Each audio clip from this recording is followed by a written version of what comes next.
Makes a case as a true contender in the NFC. Indianapolis stands alone in the suck for luck race. And what the hell is up with Phillip Rivers?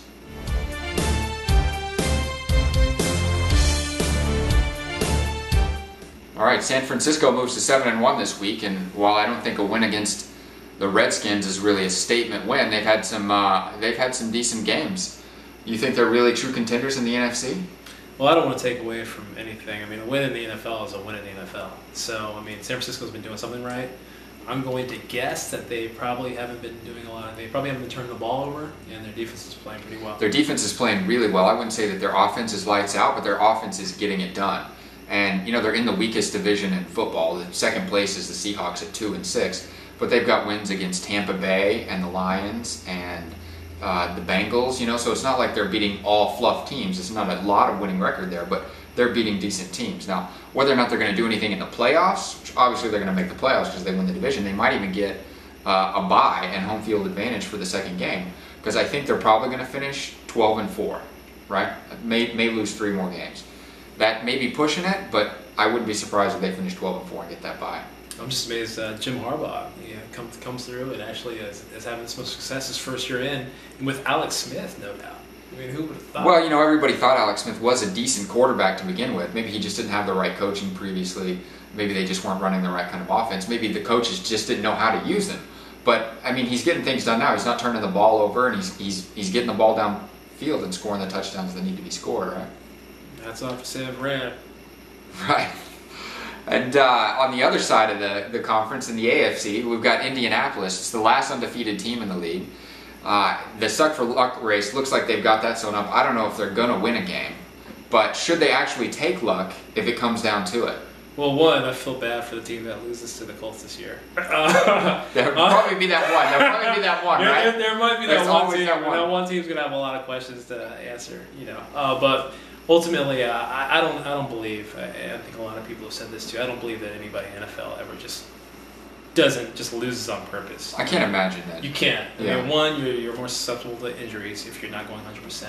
And two, goodness gracious, these guys are playing not only for their jobs now, but their jobs next year, and they're playing for the entire league. So you don't have an opportunity to just say, "Oh, I'm going to bag it for some college kid that everybody's talking right. about." Right. And not only that, but to be really sucking for luck, it either has to be the whole team or it has to be an impact player. And your impact players are the ones who are the strongest competitors, and they're the ones who are really wanting to win. And they're probably playing to play for some other team as well. There's no guarantees they're going to get picked up by that team. So you can't just suck one year and hope that everybody overlooks it and wants to give you more money the next year, right? Well, you also remember like back in the day, you don't hear a lot of people talk about it, but in the NFL, when people used to talk about sports psychologists, you know what I mean? How it was starting to become like a big deal in sports. Right. Like right now, like the psychological effects of losing Manning and then basically going on and just getting whooped on like week after week after week. I mean, has it just taken this toll that people just don't want to get out of that? Like, what's up, Colts? Yeah, you know, I mean, I'm sure that they're beat down and they don't have a lot of confidence, but it's one of those rare cases where both the offense and defense were really built around what Peyton Manning can do. It's a team that was built to make a lead and then just rush the quarterback, and you can't just do that, especially when you're playing from behind. It doesn't work that way, right? But I think that regardless of how they end up, and regardless of what's going on with Peyton Manning, if you're in a position to draft the number one player coming out of college, you draft that player coming out of college. What you do with him after that, who knows? If Peyton can play, maybe he sits for 3 years behind Peyton. Maybe you trade him off. Maybe you trade Peyton off if you can get somebody to take a 35-year-old quarterback with a bad neck. I don't know if you can get that. But I think you've got to take luck in the draft. If you've got the number one pick, I don't care if you're Indianapolis, Miami, or St. Louis, you got to take Andrew Luck. Well, I think they're gonna do it because ultimately, like right now, even though it's Peyton's call, I at least say Peyton runs the team, and then he wouldn't want somebody like Luck coming in. Well, like right now, I don't think it's Peyton's team. But I don't think he gets to make that decision. No, right? But especially after signing a big contract, then all of a sudden being out all year because of a neck injury. I mean, yeah, but speaking of another quarterback who's maybe having a little bit of trouble, what's going on with Phillip Rivers in San Diego? Those guys are 4-4 now, and Phillip Rivers is leading the league in interceptions. He's got like 13, 14 interceptions.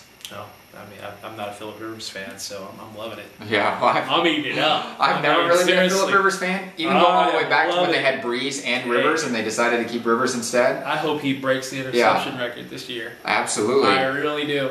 And then, we could see Phillip Rivers just all the, how he is. Yeah, I mean, get active fool. He's an intense guy, and he plays really competitive, but I think ultimately all that intensity does is really shoot himself in the foot.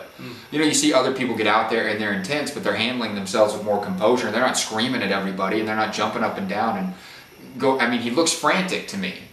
You know, you don't see Aaron Rodgers or Tom Brady acting that way. You don't even see Tony Romo acting that way. And by the way, if Tony Romo had 13 interceptions, the media would not let that shit go.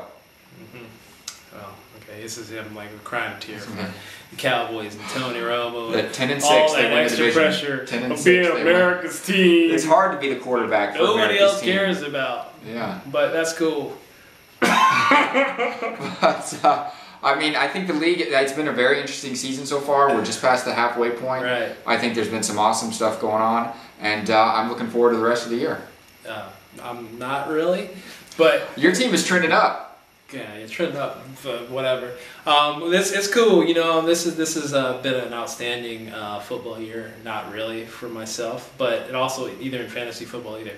But I'm gonna try not to be a bitter sports fan. I'm trying to watch and just ride it out. All right, well, we'll see what happens the rest of the season.